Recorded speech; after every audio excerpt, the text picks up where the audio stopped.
Hi, and welcome. You're listening to the X22 Report. My name is Dave, and this episode 3860 BN. Today's date is March 15th, 2026, and the title of the episode is Trump Puts the Allies to the Test. World is watching. The moment of truth has arrived.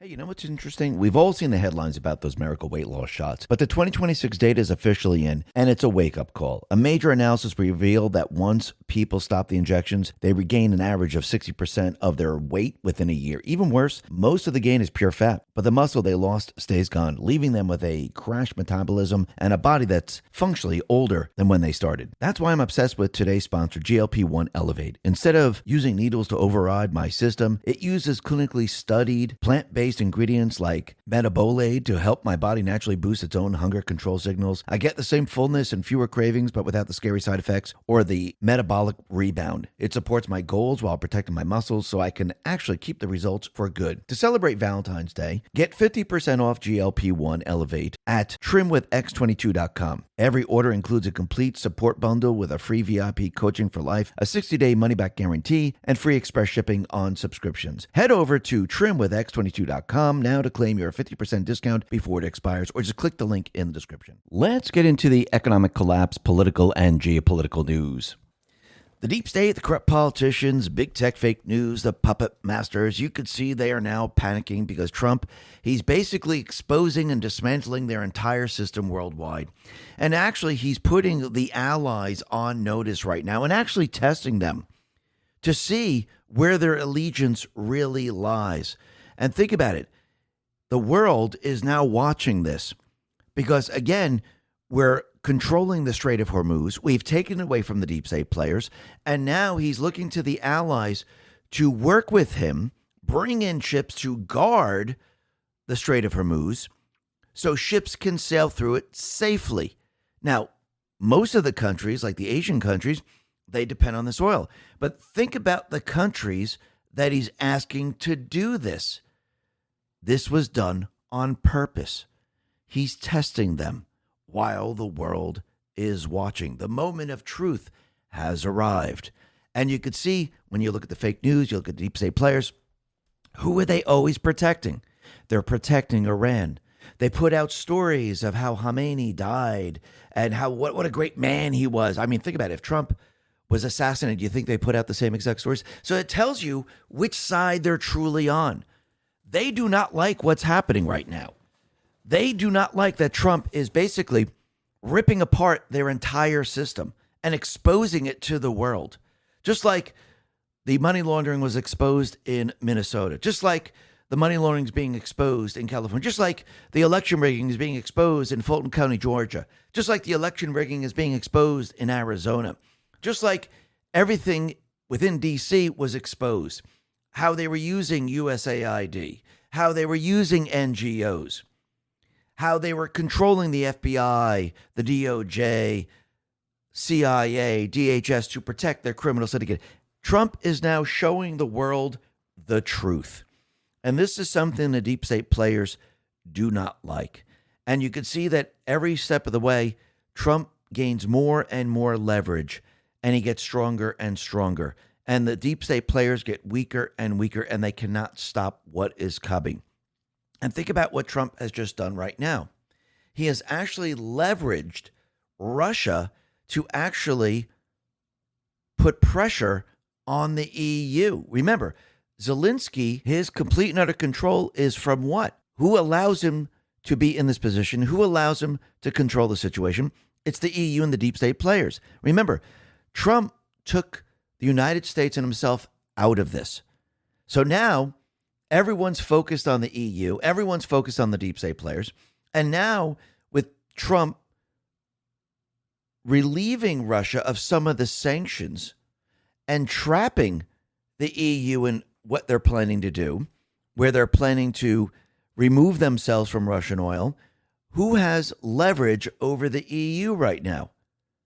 Putin and Russia, which actually is Trump, which means the EU is in a tough position. And now I do believe Trump and the Patriots can use this against them. You see, Trump is setting everything up where he has leverage. Just like when we look at the Strait of Hormuz and we look at Karg Island, he's setting it up because, again, all our eyes are on the Allies. It's on the UK. It's on France. It's on all the different countries. And he's looking to them saying, okay, this is what you wanted, right?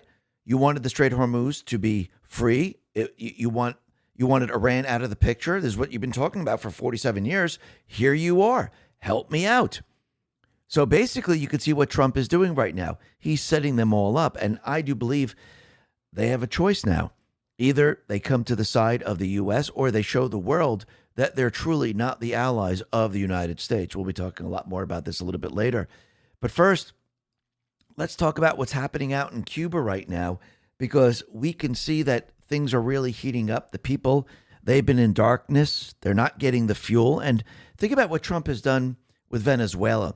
This is what kicked it all off across the Western Hemisphere. Because again, you have Colombia, you have some of the South American countries that depend on the Venezuelan oil that was being, trafficked through the system. We have Cuba that is now struggling. Actually, China was cut off from this oil. So you could see that Trump now is basically bringing all these communist nations to their knees right now, and they're having a very, very difficult time. And now there's protesters, and AZ Intel put this out. They've set fire to Communist Party headquarters in Cuba during demonstrations over fuel crisis, blackout across the island. And you can see at this point in time, Trump and his administration, they are now in talks with Cuba. And Cuba has confirmed that, yes, we are in talks with Trump officials, raising hopes for a U.S. deal. Clandestine put this out and said, it looks like Cuban President Miguel Diaz-Canel has wisely opted to pursue the diplomatic route with Trump as opposed to the Venezuelan-Iran route. Trump shared this article on Truth Social, confirming that they are working on a deal with Cuba, peace through strength. So think about it. All those countries now, they saw what Trump did in Venezuela. They just went in, took the leader. They see what he's doing with Iran, where they're bombing the regime to nothing and basically allowing the people to take over the country. Now the communist leaders of all these different countries, they're seeing the writing on the wall. They're saying, okay, we can either negotiate, or we know the U.S. and Trump has the capability of taking us out in a split second, and there's nothing that we could do about it. Yes, we can talk loud, we can scream and yell, we can threaten the United States, but again, it's really not going to work. I mean, look at Iran right now. They're continually trying to use threats, but do you really think the threats hold any weight? They do not. And you can see Mexico, they're still standing strong right now because, again, what is Trump doing? He's removing the terrorist organizations on the Western Hemisphere. That are the cartels, the MS-13 gangs, Tren de Aragua, Sinaloa cartel, you name it. Those are the terrorist organizations. And a lot of these countries are run by the terrorist organizations. And Trump now is calling them out all on it. That he's calling all of them out on it, letting everyone know that, yes, the cartels control these areas. Trump, he put this out on Truth. He retruthed it, and it's Carlo Martin. It says, Claudia Sheinbaum admits that Donald Trump called her to offer to eradicate the cartels and that she rejects U.S. intervention. That's right. We said no, proudly no. And they say they're not a narco government.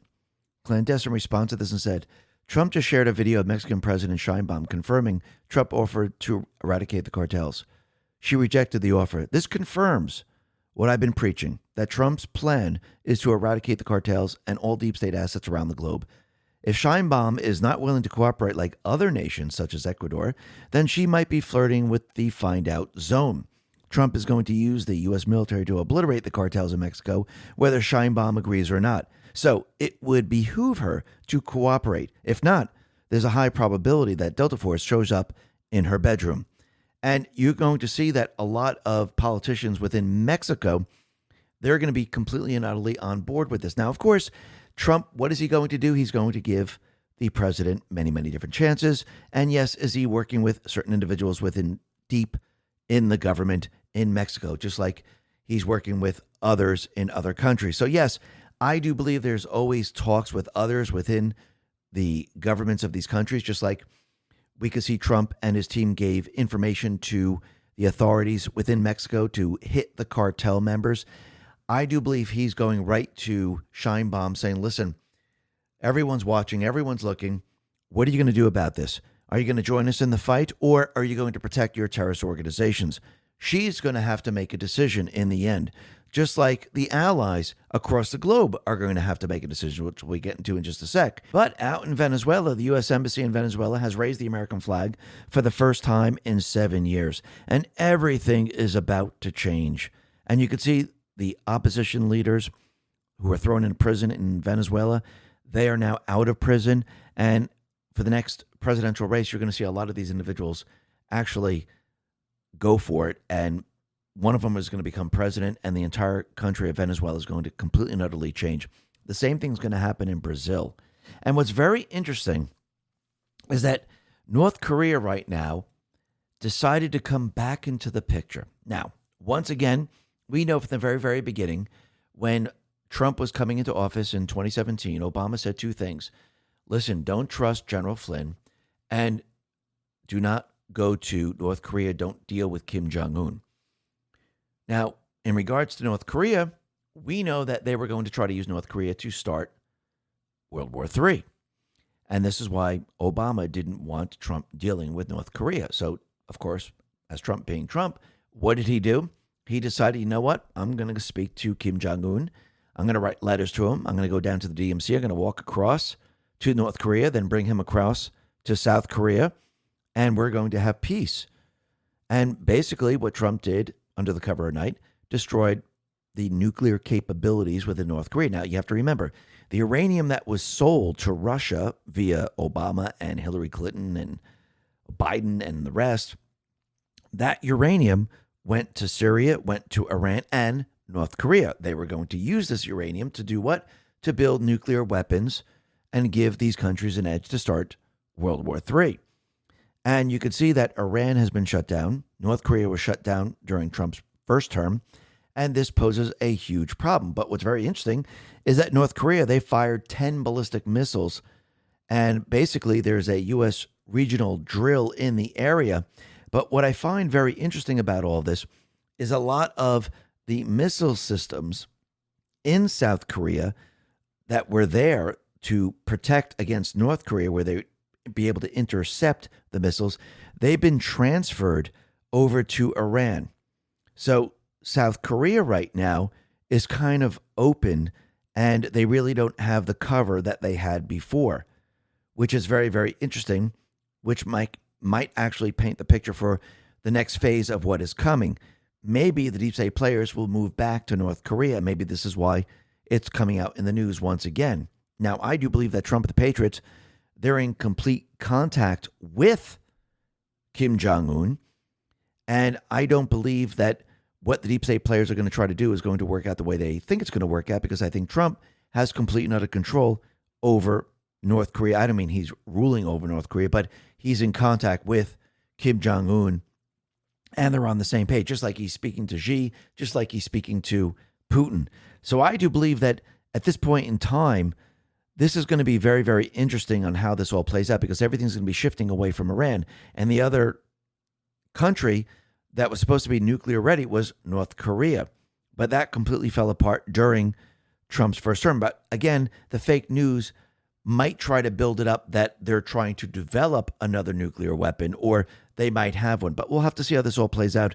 This is going to be very, very interesting. But while we're on an excursion out in Iran, as Trump calls it, it's a mission, you can see that there are certain individuals within this country, they would like to do us harm.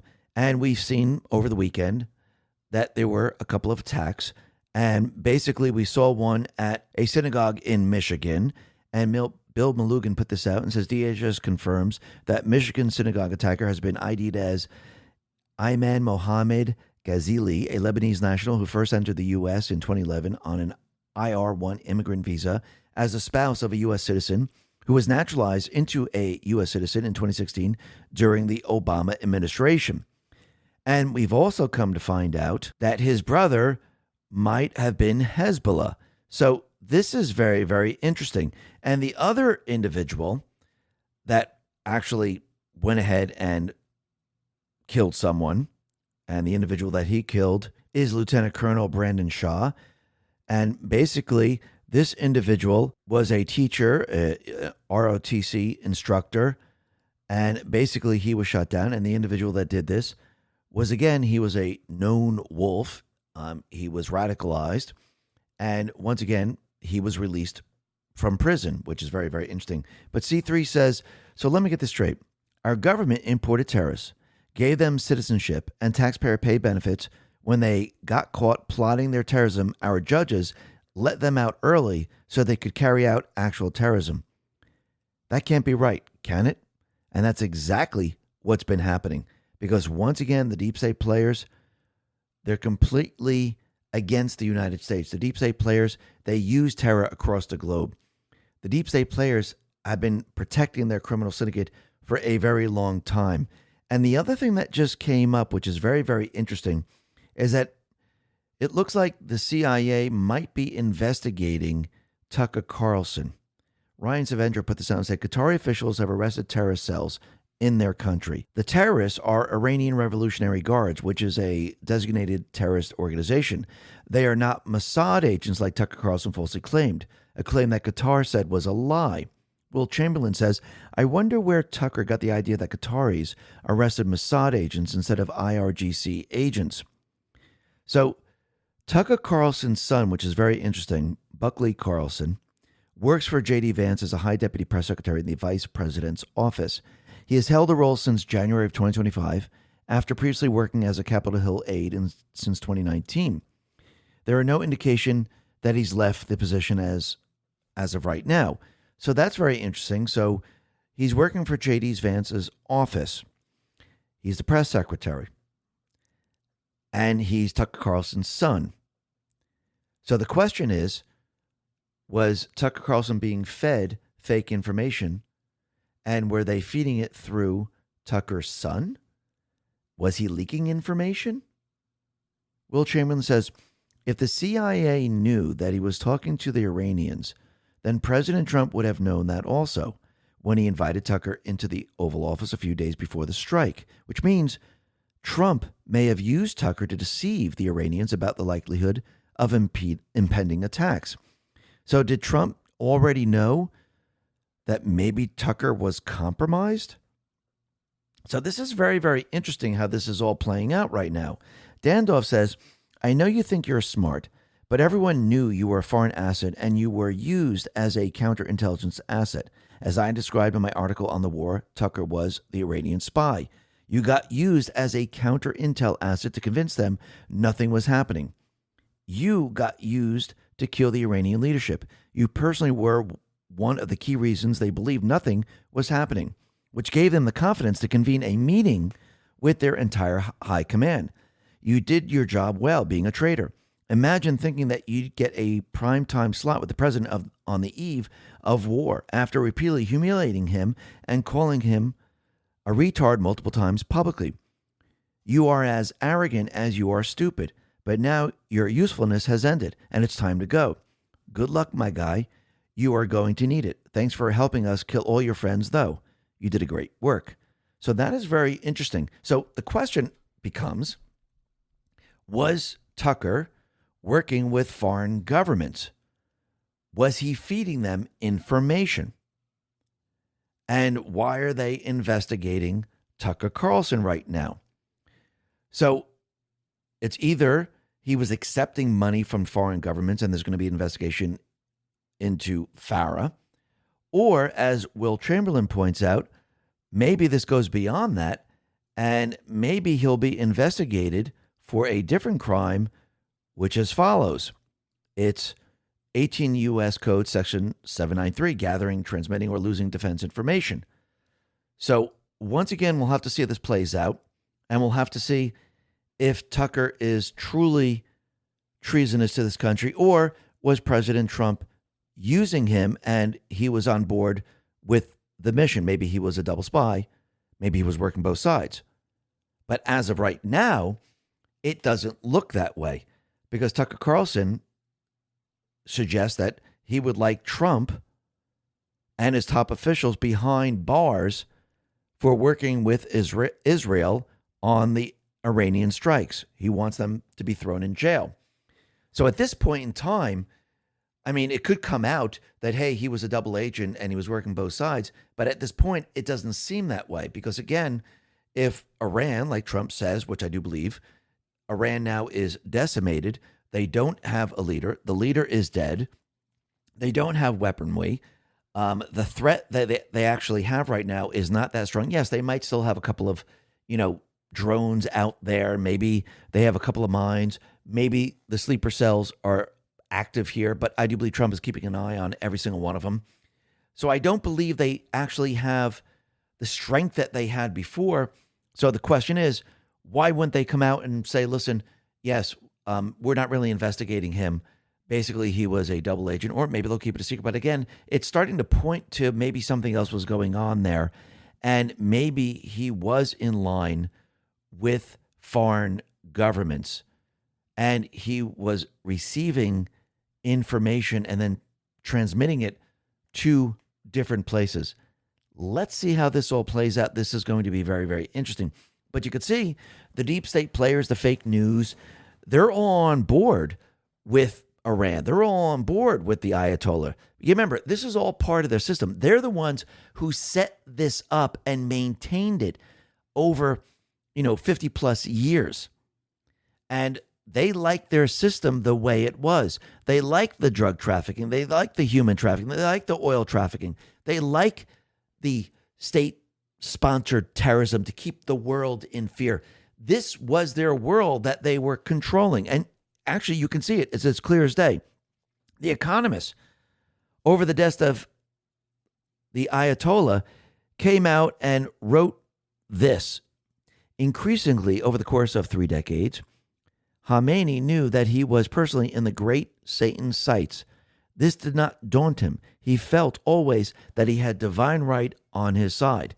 Then we have the Washington Post that says, with his bushy white beard and easy smile, Ayatollah Khamenei cut a more avuncular figure in public than his perpetually scowling but much more revered mentor. And he was known to be fond of Persian poetry and classic Western novels, especially Victor Hugo's Les Miserables.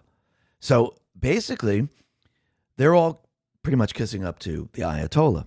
Now, if Trump died, they would not write anything remotely this nice about him. We all know that as a fact. I mean, look what they did to Scott Adams. So basically, this actually shows you that the deep state have always been on the side of the Ayatollah. They liked the system the way it was. And when they told you, oh, we have to remove the Iran, or as Kamala or Biden says, don't, this was all performance. This should tell you everything you need to know. And it looks like Trump says he's hearing that Iran's supreme leader, Khamenei, the son, is now dead. That Iran desperately wants a ceasefire deal, and there are no deals at this point. So this is very, very interesting. Now, the other thing that's very interesting is you can see that the fake news they're receiving, or maybe they're just making it up, fake information, and they're trying to use it. Now, again, why would they be putting this information out? Remember, the security clearances have been removed. Those individuals who didn't sign the paper to go into the Pentagon, they're not getting any information. So basically, they're left out in the dark, and they're trying to control the narrative every step of the way. And Zach Cohen put this out and said, the Pentagon and National Security Council significantly underestimated Iran's willingness to close the Strait of Hormuz in response to U.S. military strikes while planning the ongoing operation. And basically saying that, of course, these are anonymous sources. Now, once again, do you really think Trump, who's a planner, he builds buildings, he plans everything out, do you think he just sat there and go, well, we're just caught off guard here. I just can't believe that, we might have to close the Strait of Hormuz. This doesn't make any sense. Iran's doing it. I never expected this. Now, do you really think that's true? No, Trump has planned this out from the very, very beginning. He knew exactly what they were planning to do. He used game theory. If they close the strait, this is what we do. If they don't close the strait, this is what they do. Carolyn Levitt responded to all of this and said, this story is 100% fake news. CNN decided to run this garbage based on 3 anonymous sources familiar with discussions. This is despite the fact that myself, the Secretary of War, the Secretary of State, and multiple lawmakers who were actually present for the recent classified briefing have directly disputed this false reporting. The truth, the Pentagon has been planning for Iran's desperate and reckless closure of the Strait of Hormuz for decades, and it has been part of the Trump administration's planning well before Operation Epic Fury was ever launched. The idea of Chairman Kane and Secretary Hegseth weren't prepared for this possibility is preposterous. I think the average citizen knew that if we went into Iran and we attacked them, they might close the Strait of Hormuz. The president was fully briefed on it, and a goal of the operation itself to annihilate the terrorist Iranian regime's Navy missile drone production infrastructure and other threat capabilities is quite literally intended to deprive them of their ability to close the strait. Trump will not allow rogue Iranian terrorists to stop the freedom of navigation and the free flow of energy.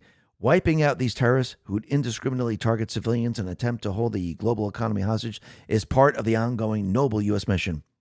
The fake news is working overtime to discredit Trump, his administration, and our U.S. military, all of whom are working 24/7 to eliminate the threat of the Iranian regime.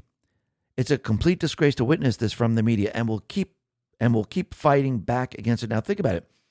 Why would the media, why would the Ds, why would all these people go against Trump, who is waging war, and the people of this country are waging war against Iran, or we're on an excursion, a mission to destroy the globalist system? Why would they be on the side of Iran? Why would they be using everything that they have to discredit Trump and discredit the United States and to discredit the people of this country? Because they're part of the system. They're not part of the United States. So when you look at the fake news, they're part of the deep state system. When you look at the Ds and the rhinos, they're part of the deep state system. When you look at all this, they're in line with the Ayatollah. They've always been. And yes, CNN tried to put out a correction, and Carolyn Lev said this is a pathetic clarification issued by CNN on their fake story. She's still waiting for Zachary Cohen from CNN to delete his completely inaccurate post. And once again, fake news does exactly what fake news does. They report on fake information. You have to remember, this is all they have left because they have no security clearance. They're not getting, and I'm not talking about the fake news, I'm talking about those people that have been handing off information to them. They don't have access to anything. So most of it, they just have to make up. And if they can get just bits and pieces, they try to put it together. And you can see it's completely failing every single time. But Trump let everyone know that the fake news is doing pretty much what they do best, telling you that we are not winning the war in Iran, just like they did with Ukraine and Russia. Russia's going to be collapsing any day. Russia has no weapons. Russia can't be the strong army of Ukraine. It was all fake. Actually, Ukraine is wiped out. Ukraine has no leverage. They're just sitting there. There's nothing that they can do. Remember, their entire mission was to take back Crimea. Their entire mission was to take back the Donbass area. How's that going? You see, Russia was just defending it because the Russian people there wanted to be part of Russia. So did Ukraine win? Did they get anything? No, they didn't. They're losing every step of the way. Actually, they lost all the money from the U.S. Now they're dependent on the EU. Trump did this on purpose. We'll be talking about that in just a sec. But Trump, he put this out and he says, we are totally destroying the terrorist regime of Iran, militarily, economically, and otherwise. Yet, if you read the failing New York Times, you would incorrectly think that we were not winning. Iran's Navy is gone. Their Air Force is no longer. Missiles, drones, and everything else are being decimated, and their leaders have been wiped from the face of the earth. We have unparalleled firepower, unlimited ammunition, and plenty of time. Watch what happens to these deranged scumbags today. They've been killing innocent people all over the world for 47 years, and now I, as the 47th President of the United States of America, I'm killing them. What a great honor it is to do so. Thank you for your attention to this matter, President DJT. Then he put this out. The fake news media hates to report how well the United States military has done against Iran, which is totally defeated and wants a deal, but not a deal that I would accept. Thank you for your attention to this matter, President DJT. Because again, he doesn't just want a deal. He wants control over the Strait of Hormuz. That is going to be taken away from the deep state players, from the globalists. Remember, the globalists have been controlling Iran. Iran is their terror proxy across the world, just like the cartels are the terror proxy in the Western Hemisphere. Trump now is removing their foot soldiers, and they don't like it. Now, we could see that Trump, he's winning the war against Iran. The Ayatollah is already removed. And the bigger question is, will the people be able to take back Iran? Will the people regain control, and will they have elections? Which I do believe that is the goal of all of this. It's to give the power and return it to the people. And we could see that most likely this is going to happen, because think about what Trump and the Patriots are doing right now. They are removing the entire structure of the Iranian regime, and they're making it possible for the people to take over and maintain control without removing the Iranian Guard, the Ayatollah, without removing their weapons, without removing their power. The people would not be able to maintain control. So Trump and the Patriots, they're letting the people know that the U.S. is backing them. The U.S. has their back. And I do believe this is going to push the Iranian people to have elections. And I do believe that is where all this is headed. And when you look at Kalshi says, the question is asked, will Iran hold a presidential election? As of right now, it looks like a lot of people are saying before January 1st, 2027, 37%. Before July 1st, 2026, 14%. I do believe that these numbers are going to begin to change quite a bit. I think what's going to happen is more and more people are going to see that the people have the power, and the people are going to have elections most likely this year. And remember, Kalshi is the first and only legal prediction market in the U.S., and they got approval from the federal government, and now people use these markets to make money from their opinion, knowledge, or hedge risks they face. And if you like to try Kalshi out, you can go to kalshi.com/X22, and you can get a free $10 credit when you trade $100. That is kalshi.com/X22, or you could just click the link in the description. And you can see it's getting much more difficult every single day, because who has the upper hand? Do you think it's the Iranians? They don't have any firepower. They don't have any type of weapons that can go up against the United States. They have nothing at this point. And what's very interesting, and Visioneer put this out, an Iranian source told Reuters that the Islamic Revolutionary Guard Corps strongly believes that if Iran loses control of the Strait of Hormuz, it will effectively lose the war. For this reason, Trump will likely do everything possible to ensure that Iran loses control of the strait. The deployment of the U.S. Marine Corps to the Persian Gulf is also connected to this objective. Now, there are stories that the Marines might be moving into Karg. Now, Trump has bombed Karg, and not the oil facilities, but the military facilities that they had and the weaponry that they have. He wants the island intact. I mean, if push comes to shove and there was no way around it, he would destroy the whole thing. But at this point, there's no reason to do this. I do believe we have full control.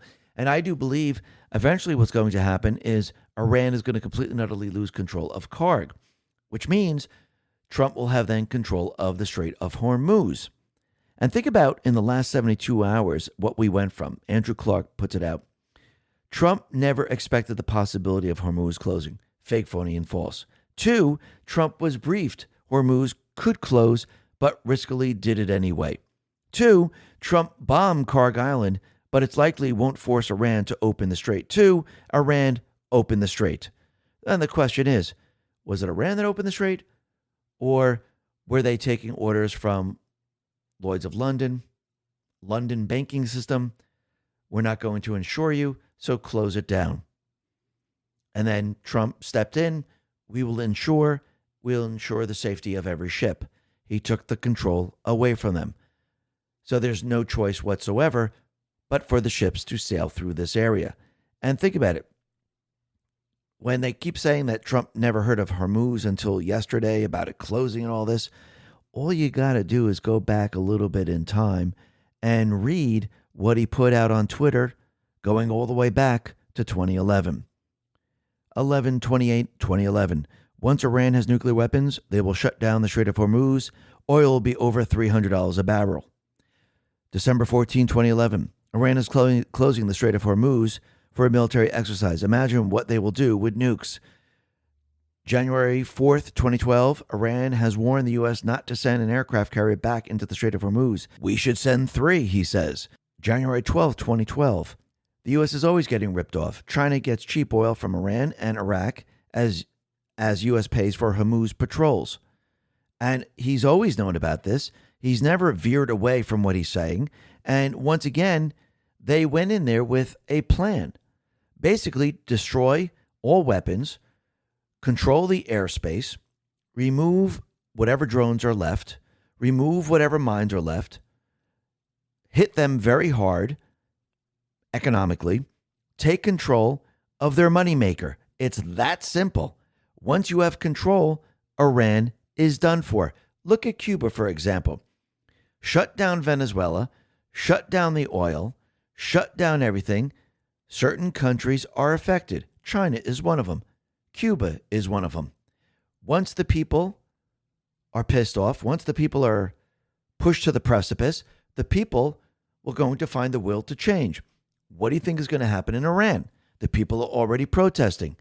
Because again, once they lose the ability to keep the power on, once they lose their money flow, the deep state players, the globalists who are controlling Iran, everything comes to a screeching halt.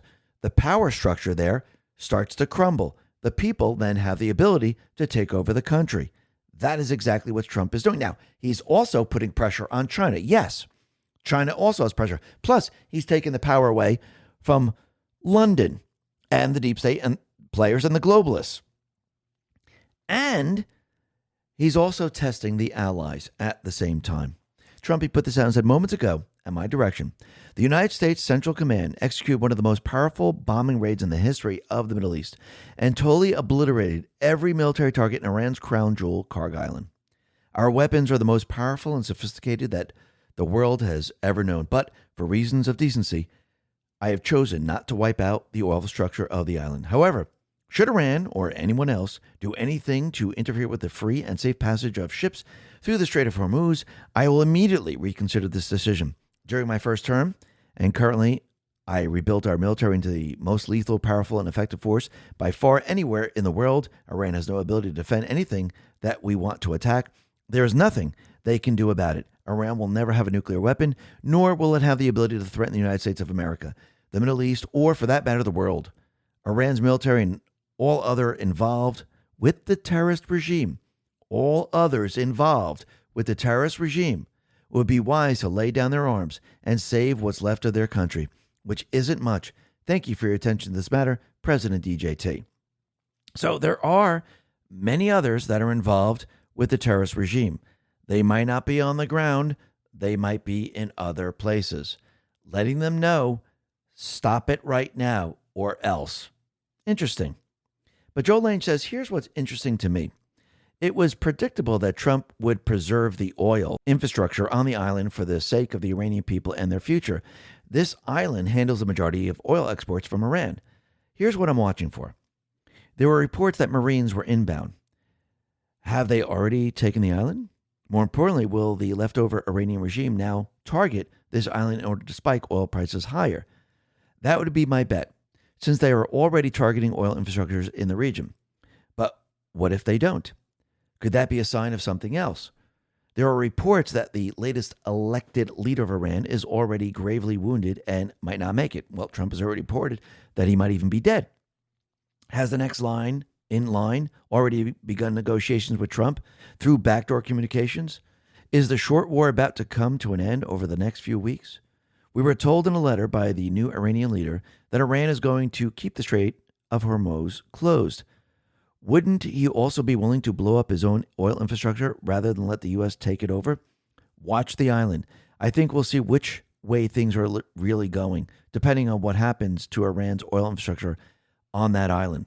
And again, if we don't see anything happen to that island, it means that the Iranian regime, everything is done for. They got nothing left. if there is maybe a rogue drone or an attempt, they might try their best to take back control and destroy things before, destroy the island before Trump takes control of it. If we see a lot of missiles, that means they've been hiding a lot more missiles than we know of, and they still have power. So I do believe what we're going to see is probably some drones, maybe one missile, maybe if they have any left. I do believe it will be intercepted before it even gets there. Maybe the drone might make it through, maybe it won't, maybe it will be intercepted. But I don't believe they have the forces to destroy the island at this point in time. And Trump already told them I have no problem destroying the island if you want to go that route. So at this point in time, let's see where Iran stands. And I think this is going to give us a very, very clear picture on what power they actually have. And it looks like, once again, and we'll be talking a lot more about what Trump is doing with the allies in regards to the Strait of Hormuz and the oil flow. But first, let's talk about the fake news once again, because they're putting out misleading headlines that Iran basically destroyed 5 tanker planes that were struck down at the airport in Saudi Arabia. Trump, he put this out and said the following: yet again, an intentionally misleading headline by the fake news media about the 5 tanker planes that were supposedly struck down at an airport in Saudi Arabia and of no further use. In actuality, the base was hit a few days ago, but the planes were not struck or destroyed. 4 of the 5 had virtually no damage and are already back in service. One has slightly more damage, but will be in the air shortly. None were destroyed or close to that, as the fake news said in headlines. The New York Times and the Wall Street Journal, in particular, and other low-life papers and media actually want us to lose the war. Their terrible reporting is the exact opposite of the actual facts. They are truly sick and demented people that have no idea the damage they cause the United States of America. Fortunately, as proven by our great and conclusive election win in 2024, the people of our country understand what is happening for far better than the fake news media. Because again, when you start to look at other places and you start to understand what the fake news is doing and who they're in line with, you understand they're not for America whatsoever. And what's very interesting is that Brendan Carr has now warned the fake news of what they're doing. He says broadcasters that are running hoaxes and news distortions, also known as the fake news, have a chance now to correct course before their license renewals come up. The law is clear. Broadcasters must operate in the public interest, and they will lose their licenses if they do not. And frankly, changing course is in their own business interests, since trust in legacy media has now fallen to an all-time low of just 9%, and our ratings disaster. The American people have subsidized broadcasters to the tune of billions of dollars by providing free access to the nation's airwaves. It is very important to bring trust back into the media, which has earned itself the label of fake news. When a political candidate is able to win a landslide election victory in the face of hoaxes and distortions, there is something very wrong. It means the public has lost faith and confidence in the media, and we can't allow that to happen. Time for a change. Again, the fake news will keep pushing because, again, they're the bullhorn of the deep state players. The deep state players, they're going to fight to the very, very end. And guess what? They're losing the fight every step of the way. And here's the part where Trump now is basically calling out our allies and testing them. The world is watching. Many countries, he says, especially those who are affected by Iran's attempted closure of the Strait of Hormuz, will be sending warships in conjunction with the United States of America to keep the strait open and safe. We have already destroyed 100% of Iran's military capability, but it's easy for them to send a drone or two, drop a mine, or deliver a close-range missile somewhere along or in the waterway, no matter how badly defeated they are. Hopefully China, France, Japan, South Korea, the UK, and others that are affected by this artificial constraint will send ships to the area so the Hormuz Strait will no longer be a threat by a nation that has been totally decapitated. In the meantime, the United States will be bombing the hell out of the shoreline and continually shooting Iranian boats and ships out of the water, one way or the other. We will soon get the Hormuz Strait open, safe, and free. President DJT. So any nation that sends supportive military ships into the Strait of Hormuz is openly taking a position against the Iranian regime. China cannot take that position. Trump knows it. So he's calling out the dragon's alignment for the world to see. Remember, he said China, and he mentioned the UK, he mentioned France. If you get oil from the region, come protect your ships while I kill the bad guys, Trump is saying. Japan has a very limited military, and their post-World War II constitution was blocking them from building one.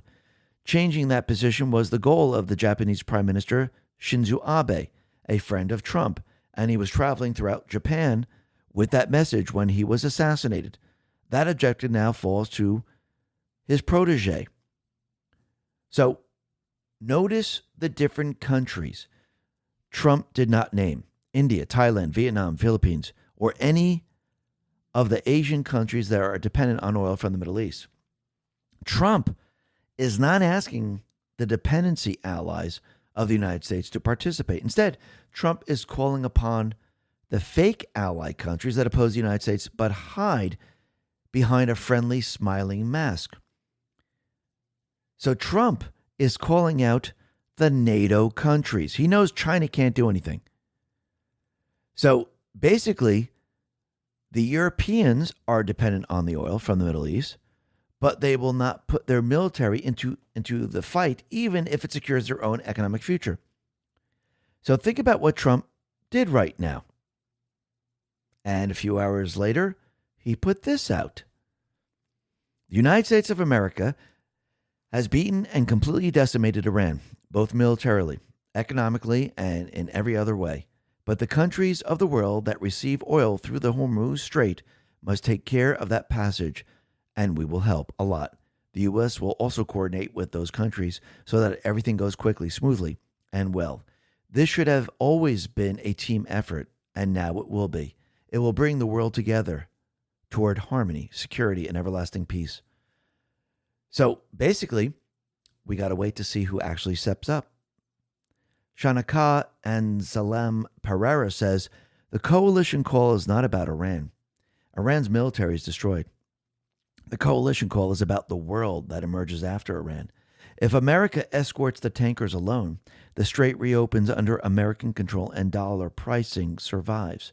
If a coalition escorts them, the strait reopens under international consensus, and the yuan for Hormuz proposal dies. If nobody escorts them, the strait stays closed, and China's shadow fleet is the only commerce moving through it. So Trump is now testing the allies. Where do you want to go with this? Because Trump, the U.S., we can control it very easily. He's calling out the globalist, saying this is the new world. Are you going to join it, or are you going to be against it? Let's see where you stand. The people are watching. The world is watching. Very, very interesting. The other thing that's really interesting is what's going on with Ukraine right now, because I do believe Trump now is boxing in Zelensky and the EU at the same exact time. NBC News put this out and said, Trump says Iran is ready to negotiate a ceasefire, but he's not ready to make a deal. And basically, he also said that he's not willing to work with Zelensky. He doesn't need Zelensky's help in the war with Iran. Clandestine put this out and said, in a new interview with NBC News, primarily about Iran, Trump absolutely lambasts Zelensky. Trump says Putin wants to make a deal. Zelensky does not want to make a deal. Zelensky is far more difficult to deal with. He also said the last person we need help from is Zelensky. So this is very, very interesting. So what is Trump doing right now? I do believe what Trump is doing with the help of Putin, they are now boxing in the EU, boxing in Zelensky, because again, all funding, all weaponry has stopped here in the U.S. Trump has taken himself out of it. The EU, the deep state players now are working with Zelensky. The EU has their own problem. Number one, the EU nations, are they going to join with the U.S. to help the ships move through the Strait of Hormuz? Trump is testing them there. Plus, Trump has told the EU a long time ago, you should really not get oil from Russia because you'll be dependent on Russia. They laughed at him. Now, they realize we're dependent on Russia, And they made the choice of basically stopping all flows of oil from Russia in 2027. Now, think about what Trump has done. I do believe he was thinking way, way ahead. He pretty much set them up. And now, basically, because, again, they were going to do the opposite of what Trump said. Now, they're doing what Trump said years later. And I think Trump has them exactly where he wants them. Peter Sagan, PhD, put this down and said, Russia is threatening to embargo natural gas to Europe. This could double Europe's gas prices, gut European industry, and set off a recession. Trump warned Europeans this would happen way back in 2018. They laughed at him. So basically, did he set this all up? Because now they voted to stop the flow of gas. But then Trump did what? He lifted the sanctions on Russia. Now Russia has full control. And they can shut the flow of gas down at any time, putting a lot of pressure on the EU. So is Trump now forcing the EU to work with Russia? Does Russia have the leverage over the EU? They're not prepared and ready to disconnect themselves from Russia. And Russia has other avenues of selling the oil. So it looks like Trump now is gaining the leverage. He's going to use Putin. He's going to use all of it against the EU because, again, what did he do? He removed the United States, kind of removed NATO too, if you really think about it, no longer giving Zelensky weapons, no longer giving Zelensky money. They had to go to the EU for money. Now the EU is kind of trapped. They're loaning money to Zelensky, but you have certain countries within the EU who are objecting to this. Hungary, Slovakia. You're going to see other countries say, you know what? I don't think this is a good idea anymore. Now, they're also faced with the problem with Russia cutting off all the gas and increasing the price there. So the EU is in a very difficult position at this point. And basically, Trump and Putin now have the leverage over the EU and the deep state players. That's very, very interesting. Is this all being set up for peace negotiations, which is only actually going to leave the EU and the deep state players one choice, probably some type of false flag. But let's see how this all plays out. This is going to be very, very interesting. Now, the other thing that's really interesting, and we should never forget what happened with COVID, because, again, they pushed this on the people of the world, and basically they lied to the people of the world, and they used it to overthrow the United States government and to reduce population and to make people sick. And you know what's very interesting is that public opinion now is shifting, and the people are getting angry because 50% of Americans are now looking at COVID, looking at the vaccine, and they're saying the vaccines are now causing illnesses, they're causing deaths, and basically this is coming from a new Rasmussen survey. So as of right now, 56% of Americans now suspect COVID-19 vaccines caused massive deaths. So the people now are waking up and they're really realizing what's happened. And think about what's going to happen when the election rigging information comes out. People are going to start to realize, wait a minute, did they use COVID to implement mail-ins so they could cheat in the election, to overthrow the United States government, overthrow the duly elected president, to maintain control? Did they do all of this to we the people here? And not just the people in this country, but the people around the world. That's what people are going to find out. And this is going to be a complete and utter disaster for them. We'll be talking more about the Save America Act and everything else in a little bit. But think about what's happening out in New York City. You can see that New York City mayor, he's going down the socialist path right now. And it's actually becoming a very big disaster in New York City. Number one, they're looking to basically raise the minimum wage, which is going to be a complete and utter disaster, which means every single business is going to actually have to raise prices or remove employees, replace them with computer systems, or have one employee do the jobs of two or three people. So in the end, this never works out. Plus, when they said they were going to tax the rich, it looks like what they're going to do is they're going to basically enable a death tax, an estate tax, at $750,000 and above.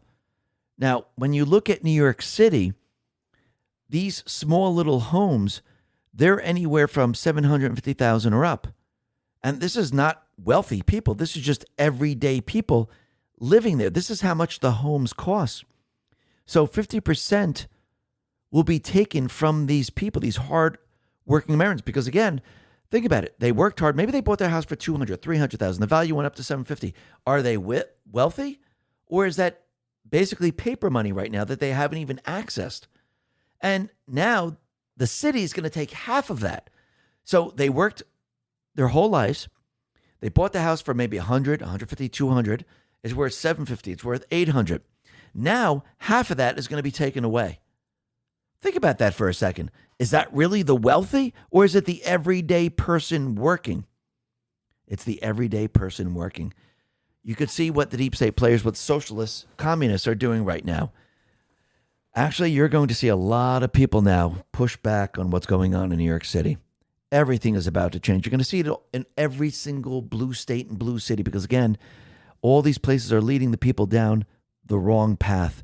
And the people are going to wake up in droves because now it's going to affect them. Think about how many businesses are going to move out.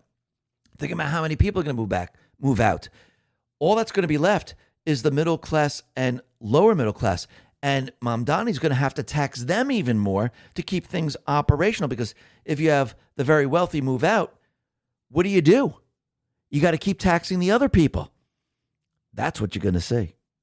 Now, the other thing that's very interesting is that it looks like the 8 Antifa members, they were found guilty on multiple terrorism charges in Texas. Remember, they tried to delay the entire trial, and now they've been found guilty.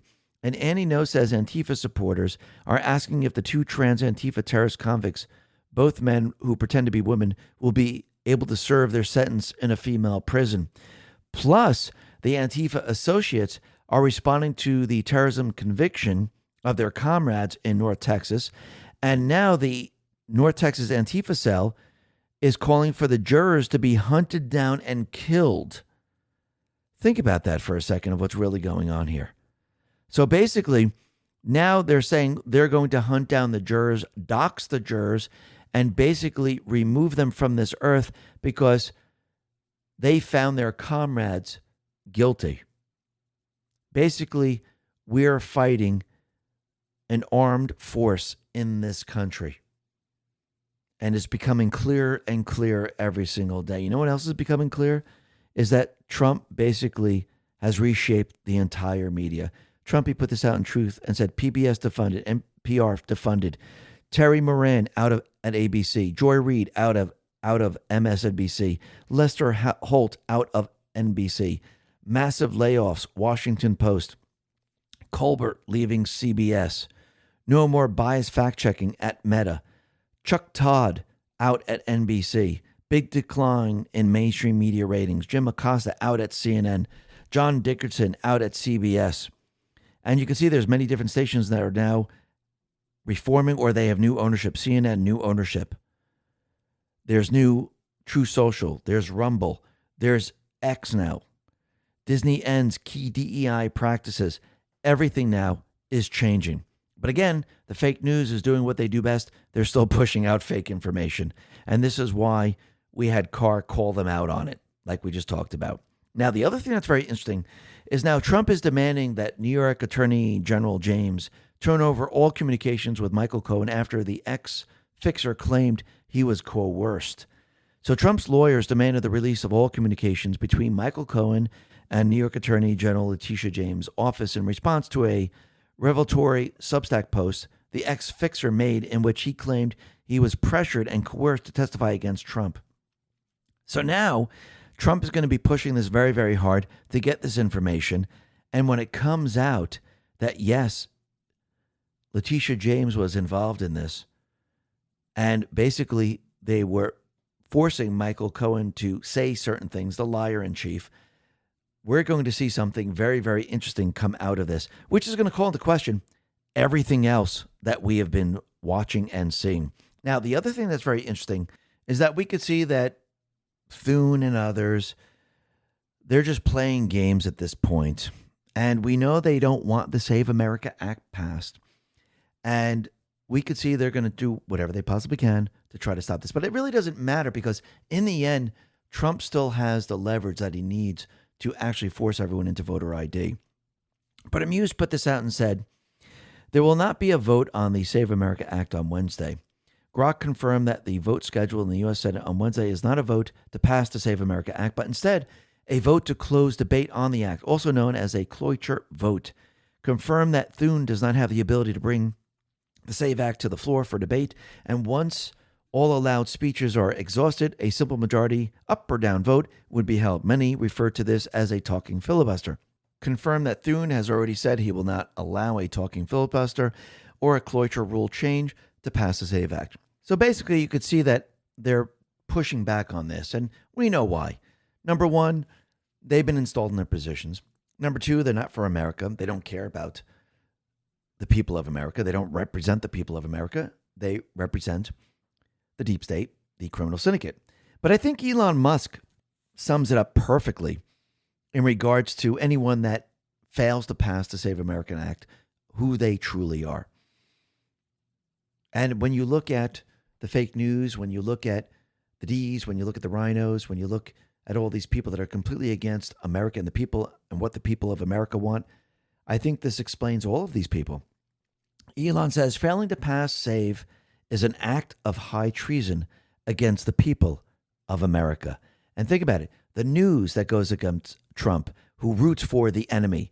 Antifa that goes against the people of this country and the government that we elected. They're against this country. They're treasonous. The D's, the rhinos, it's all the same. They're all part of the same criminal syndicate. And think about it. Trump right now has a huge amount of leverage. He has a huge amount of power. Think about what he's been doing across the globe. He's been dismantling and taking down the deep state players step by step. And Joe Lane says, I keep telling people that Trump has a lot more power than most people realize. Trump has plenary power over national security, but he's also a wartime president. We are not only still in a declared war on terror from 2001, which hasn't ended. Trump is also at war against an enemy insurgency that has infiltrated our entire government. The majority of the Supreme Court already know this, which is why Trump is winning every decision at the Supreme Court. Remember, FISA goes both ways. The FISA judges have already given Trump FISA warrants against all his enemies. Remember when Swalwell and Schiff found out that their phone records had been subpoenaed? Guess who oversees the FISA courts? Justice Roberts. I hate to break it to all the Robert bashers, but Roberts is either leveraged or a patriot. Either way, he's giving Trump everything he needs in order to take down the insurgency. And not just legally, militarily too. All of it is hidden in the courts under the designation of state secrets. Q Drop 553, January 19, 2018. The Tell. How can we listen in, track, and monitor American citizens, bad actors? We hear you. We see you. What must we legally demonstrate in order to gain such warrants? FISA. Do we trust the FISA judges? Military intel, state secrets? Why is this relevant? Who can we trust? Expand your thinking. Trump prioritized flipping the Supreme Court for a reason. I've shared this before. It's a Q drop that most people have missed. Q drop 2205, September 17, 2018. Panic in D.C. Sessions classified letter to Supreme Court Justices 1 and 2. R.E. recusal, unrecusal, and clarity. R.E. conflicts based on unclassified material today. High Court authority approval. Many people know that A.G. Sessions unrecused himself from the Russian investigation. He did it at the Supreme Court via classified letter. That classified letter must have included evidence of a conspiracy to take down a duly elected president, a coup, treason. FISA goes both ways. Sessions assigned Huber. Even though Sessions was supposed to be recused, Huber only reported to him instead of DAG Rod Rosenstein. Huber and Horowitz were investigating far more than just the Clinton Foundation. Q Drop 2662, January 6, 2019. The treachery revealed by Comey, Clapper, and Brennan requires accountability that can only happen through a federal grand jury investigation headed by John W. Huber, the U.S. attorney in Utah, who has been appointed to investigate the FISA criminality by the Obama FBI and DOJ. They weren't just investigating the Clinton Foundation and the Obama conspiracy to frame Trump or Russia collusion. Huber and Horowitz were also investigating a whole lot of other crimes. Q Drop 2973, March 5th, 2019. Meet IG Huber interview, RE, They range from domestic terrorism to court-authorized wiretaps of criminal organizations to child pedophiles and those who would exploit our children, criminal aliens, big fraud schemes. Do you think the above is Utah-related? Crumbs are being dropped and missed. Think scope. The scope of the criminal treason investigation happening in the background is a lot larger than people realize, a lot larger. Anybody seen or heard from Huber lately? He's almost disappeared. Drop 2604, December 12th, 2018. False. Huber will bring severe pain to D.C. Sessions forced release of name Huber to House created another variable using logic. Why would we tell you the plan if in doing so also alerts those who we are actively engaged in hunting? You are witnessing firsthand the demise of those in power, old guard. Those who push simply have no grasp of reality. Those who push simply do not understand warfare tactics. Emotions cloud judgment. Emotions cloud logic. You have more than you know. Securing the Senate meant everything. Securing the Supreme Court meant everything. Tick-tock, my friends. Absolutely. And you could see everything was put into place. And Clandestine explains who we're fighting. Yes, we call them the deep state. But remember, this is not a nation. It's not a nation with a flag. He says we're in a global war, but we're not at war with any nation or their people. We're at war with a flagless entity that has embedded itself within nations around the world. A secret society that uses power and influence to infiltrate and subvert nations to do their bidding. While rulers rise and fall, they maintain control over generations from the shadows via mass wealth and influence over politicians, bureaucrats, media, etc. This entity, known as the Deep State, is a transnational criminal organization that is responsible for nearly all destabilization around the globe. Destabilized nations allow them to plunder the wealth and resources of those nations and their people in order to fund the Deep State machine, so they can maintain their global influence and power. For the first time in history, it appears this global entity is being hunted. Trump and the U.S. military are currently purging the pawns of the Deep State, i.e. the narco-terrorist cartels in the Western Hemisphere, Iran, their terror proxies in the Middle East. Eliminating this entity and their assets via force is proving to be the easy part. Getting the brainwashed public to grasp the unfathomable levels of evil, corruption, and infiltration, and then getting them to buy in on the operation, that's the tricky part. And think about it. He is now hunting these people. He is basically eliminating all of these people. And this is the first time in history that we have seen this. So really think about this for a second and think about what he's doing. And I do believe this is why Dan Scavino put this video out once again. He put it out before, but it's the hyenas around the lion. And the hyenas, over the many, many years, have been nipping and tugging and biting the lion. The lion just kept them at bay. And the hyenas moved in, and they thought they had the lion surrounded. They thought the lion would not do anything. And then all of a sudden, the lion, which is Trump, had to show all these people who the king of the jungle really is. And the lion went through these hyenas, killed and maimed every single one of them, showed every single one of them that he is now the hunter, and you are the hunted, so you better run. And if you look at Venezuela, if you look at Cuba, if you look at Iran, he's sending a very, very clear message.